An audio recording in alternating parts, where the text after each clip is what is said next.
Ah, Sorry, di ko... sige.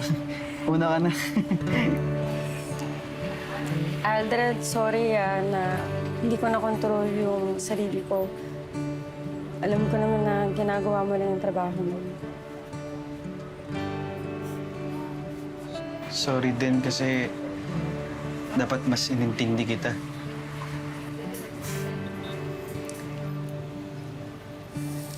So, dito pala nakukuha ni Mark yung mga binibigay niya sa akin dati, no? Yes, ma'am. Simula ako nung nag-try si Sir bumili dito. Palagi na ako siya bumabalik-balik dito para bumili. Alam mo, nung una nga, lagi akong nanginis kay Mark kapag nagdadala siya ng mga sunflowers sa akin. Sabi ko sa kanya, sayang pera. Hindi naman praktikal. Pero alam mo, iba pa rin talaga yung effect ng mga sunflowers kesa sa ibang mga bulaklak. Parang laging nakasmile sa'yo. Parang it always welcomes you to another day. I'm sure ang dami niyang customers na napapasaya. Naku, ma'am. Sana nga po eh. Kaso medyo matumal ho talaga ngayon. Tanging si Sir Mark nga lang ho talaga yung suki namin eh. Kaya nga po pagkatapos ng transaction namin sa inyo, nakabalak na po namin sarado tong flower shop. Talaga? Saan naman? Eh, ganun ho ata talaga. May mga bagay na nawawala. May magbubukas naman ng bago para sa'yo. Kaya, nag-iipon ako ng kahit onti para matupad ko na yung pangarap ko makapunta sa ibang bansa. Mag-abroad ka? Saan Yes, naman? Eh, hindi ko po kasi alam eh. Kahit saan po, basta po maganda. Yung maiba naman ho ata ng lugar, okay na po siguro yun. Tara, sandali lang. Ay, oy, teka lang. Babalik ako, ha? Wait lang, babalik ako.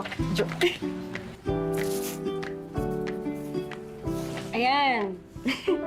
Sa'yo na to, ha? Para makapili ka kung saan mo gustong pumunta. Wow! Ma'am, napunta niyo lahat to? Si Mark, hindi ba niya sinabi sa'yo na flight attendant siya? Kaya, panay ang bigay sa akin ni Mark ng mga bulaklak.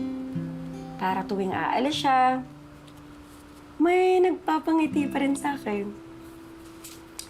Kaso, hindi naman ako magaling mag-alaga ng mga halaman.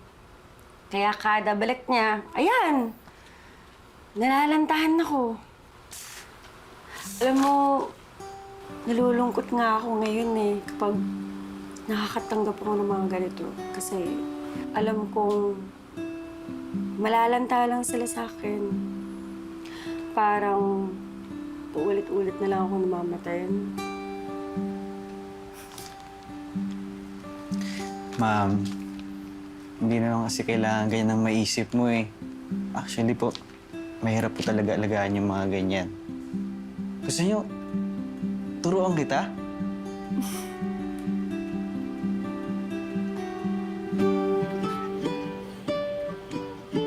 O yan, di ba? Paminsan-minsan, check mo lang din sila. Tapos tanggalin mo agad yung mga nabubulok na stems para hindi na rin mahaway iba. Alam mo ba, tinuro lang sa akin ito ni Mama. Kaya minsan sabi niya sa akin, alam na halaman kapag malungkot yung nag-aalala sa kanya. Kaya minsan, nalalanta sila o kaya di naman namamatay. Kasi nga kinukuha nila yung negative energy. Kaya siguro nagkakaganito para mabawas yung nararamdaman.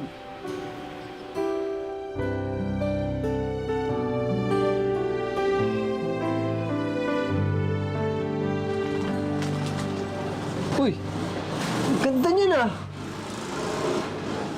Last day na bukas eh.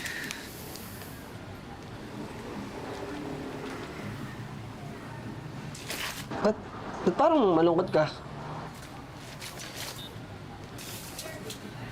Bigla ko lang ulit naalala si Mama. Saka bigla ako na-feel na last day ko na itong pag-delivery ko. Isasara na rin natin itong shop. Pwede pa namang magbago yung desisyon mo, di ba?